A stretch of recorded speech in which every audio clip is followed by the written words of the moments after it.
Kysuce, čarovná oblasť obohnaná koloritom hôr a údolí. Kysuce, malebná krajina prinášajúca neopakovateľné kultúrno-historické bohatstvá slovenského ľudu. Kysuce, atraktívny región spojený s neprieberným množstvom športových aktivít a služieb. Kysuce, bonanza zdravia, neuveriteľne krásnej prírodnej scenérie, ale predovšetkým štedrosťou, ochotou a úprimnosťou preplneným láskavým srdcom tunajších obyvateľov.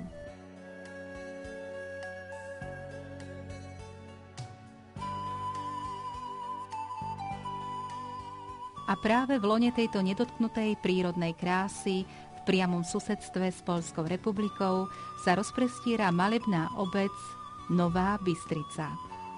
Vstúpte spolu s nami za jej prach, aby sme v atmosfére rázovitosti tohto kraja aspoň na chvíľu pookriali.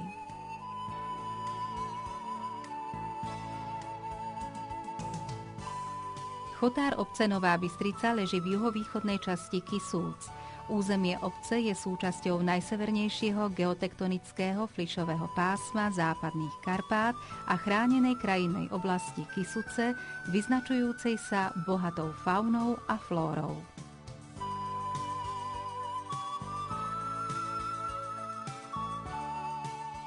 Nová Bystrica vznikla odčlenením východnej časti Starej Bystrice. Prvýkrát sa písomne spomína už v roku 1635. Predpokladá sa však, že pôvodne bola sformovaná ešte oveľa skôr. Jej zrod bol odvodený od kopaničiarskeho práva spojením rozptýleného osídlenia obyvateľstva. Sprvoti obec patrila k strečnianskému a neskôr k tepličskému panstvu. Počtom obyvateľov patrila vždy k najľudnatejším kysuckým obciam. Z každého kúta tejto svojráznej dediny dodnes dýcha čaro histórie. Najstaršou zachovanou kultúrno-historickou pamiatkou obce je rímskokatolícky kostol svätého Jána Krstiteľa, pochádzajúci z roku 1857. Táto dominantná stavba nahradila pôvodný drevený kostol, zasvetený všetkým svätým, ktorý stál pravdepodobne na mieste súčasnej farskej budovy, ktorú v roku 1995 svojpomocne vystavali miestni občania. Nová Bystrica bola sprvoti filiálkou farnosti v Starej Bystrici. V 16. storočí sa však začala prudko rozvíjať a v roku 1728 už bolo v Novej Bystrici viac usadlostí ako v Starej, čo si v roku 1789 vynútilo vznik samostatnej farnosti.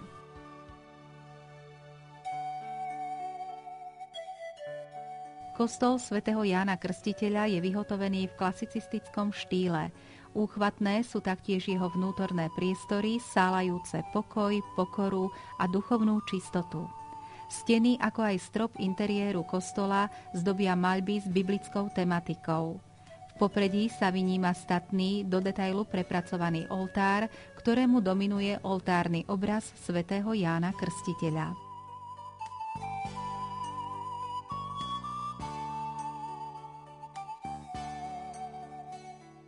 Po obidvoch stranách sú uložené dva bočné oltáre. Oltár božského srdca Ježišovho a Lurdskej Panny Márie. Teraz iba chvíľu postáť alebo zasadnúť do lavíc, obklopiť sa ľubozvučnými tónmi starobilého organu.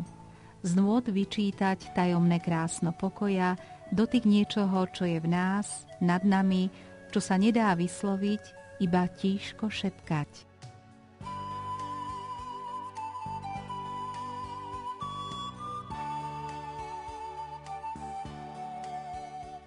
Celá Nová Bystrica, ako aj jej okolie, oplýva romantickými zátišiami odhaľujúcimi dobu našich pramaterí, čas, ktorý akoby odtiaľto z tieňa starovekých korún stromov nechcel odísť. Dobu dreveníc, mozoľnatých rúk, ale aj úsmevov spoza tajne uplakaných zreníc dedov kysuckých pradedov.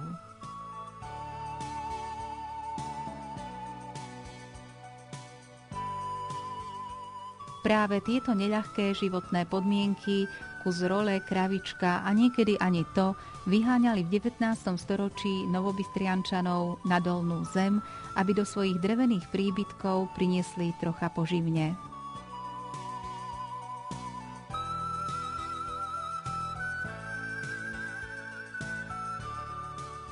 V miestnej časti Vychylovka sa každý z nás môže aspoň na moment stať súčasťou týchto dnes už lyrických dejín Kisúc. Stačí, ak navštívime múzeum Kisuckej dediny, ktoré sa začalo budovať od roku 1974 a v ktorom od roku 1981 bola sprístupnená národopisná expozícia v prírode, vypovedajúca o spôsobe života a bývania ľudí Kisúc na prelome 19. a 20. storočia. Neoddeliteľnou súčasťou múzea je svetový unikát, spojaznená zachovaná časť Kisucko-Oravskej úzkorozchodnej železnice, dobudovanej v roku 1926.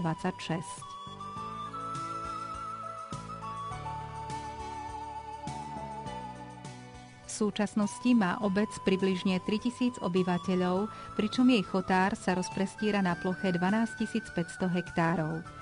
Jej územie zaberá nielen miestna časť Vychylovka, ale aj dnes už neexistujúce obce Harvelka a Riečnica.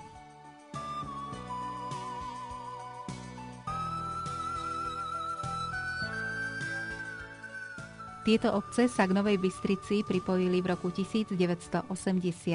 O 3 roky neskôr začala na ich území vyrastať nová vodárenská nádrž, ktorej perlistá voda zásobuje životodarnou tekutinou okresy Čadca a Žilina. Malebné zákutie, tiež nazývané Slovenskou Kanadou, je rajom turistov a dovolenkárov, a to aj napriek tomu, že vodárenská nádrž je postavená striktne za účelom zásobovania pitnou vodou. Zrkadliaca sa hladina, obsahujúca až 34 miliónov kubíkov vody, ovenčená koloritom nedotknutých lesov a hôr, poskytuje množstvo turistických a cykloturistických trás, v útrobách ktorých si načerpá v ktoromkoľvek ročnom období dostatok energie každý milovník športu a prírody.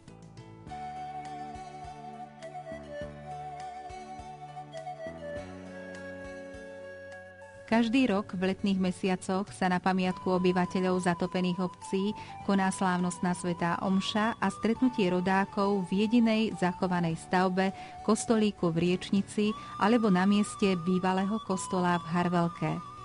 Kultúrno-historické bohatstvo týchto romantických dedín, existujúcich iba v pamäti ich obyvateľov, je dodnes neoddeliteľnou súčasťou skanzenu Kisuckej dediny vo Vychylovke.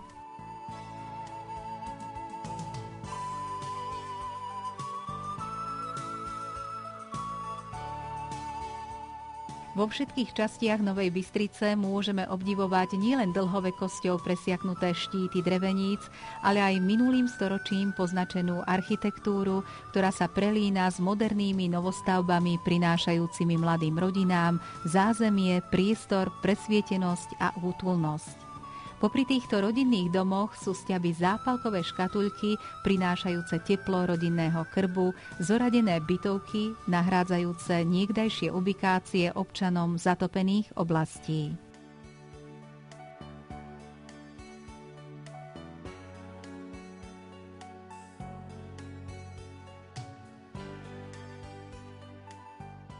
Obecný úrad, ktorému velí pán starosta Ján Šutiak, sa v spolupráci so svojím poslaneckým zborom stará o to, aby obyvateľom ako aj návštevníkom obce nič nechýbalo.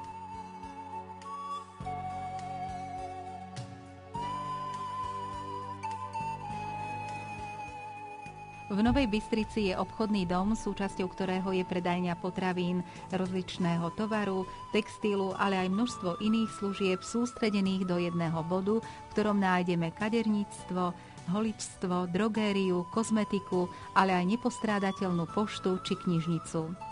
Popri viacerých predajniach potravín si môžeme pri šálke kávy či iných pochutinách oddychnúť v rôznych pohostinstvách a reštauráciách roztrúsených v uličkách obce.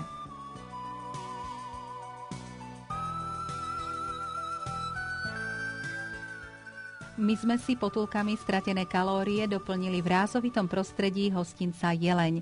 Vôňa rozmanitých jedál zaplňajúcich hrubý jedálny lístok a tiež živicou naplneného dreva zdobiaceho interiér tejto vkusnej a s dávkou kreativity zariadenej reštaurácie vytvára atmosféru pohody a oddychu. Jeleň má kapacitu 80 miest a jeho priestory s príznačnou úslužnosťou radi prichýlia nielen unavených pocestných, ale aj svadobčanov, zájazdy či všetkých tých, ktorí svoje rodinné alebo podnikové oslavy chcú stráviť v prívetivom prostredí naplnenom úsmevom svojich hostiteľov.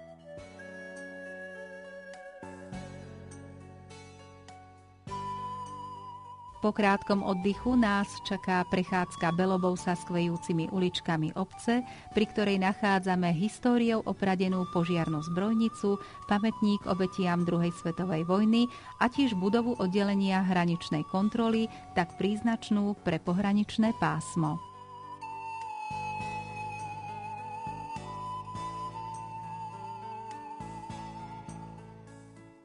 Iskriace vločky nás priam vyzývajú k tomu, aby sme vybalili svoje lyže a snowboardy. V týchto prezimné športy priam ideálnych podmienkach nesmie chýbať lyžiarsky vlek, ktorý sa nachádza v časti Vychylovka.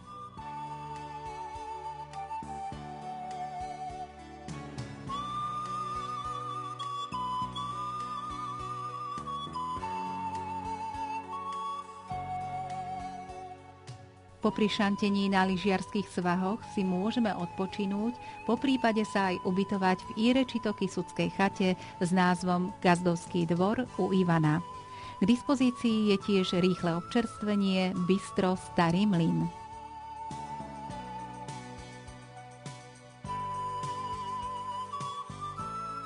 Nová Bystrica je súčasťou okresu Čadca, čo je pre priaznivcov náročného spôsobu lyžovania neklamným znakom toho, že odtiaľto je iba naskok k nespočetným lyžiarskym svahom a bežeckým trasám takých lyžiarskych stredísk, akými sú Vychýrená Veľká Rača či nedaleká Vrátna dolina.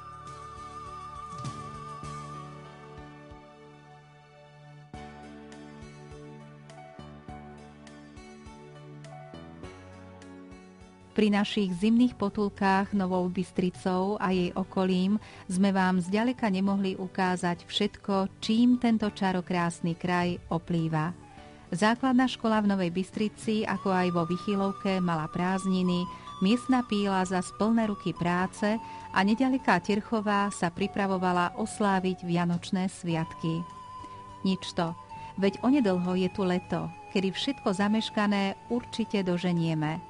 Už teraz sa tešíme na nové prekvapenia, ktoré má vždy a pre každého v zálohe Nová Bystrica, čarovná oblasť Kisúc.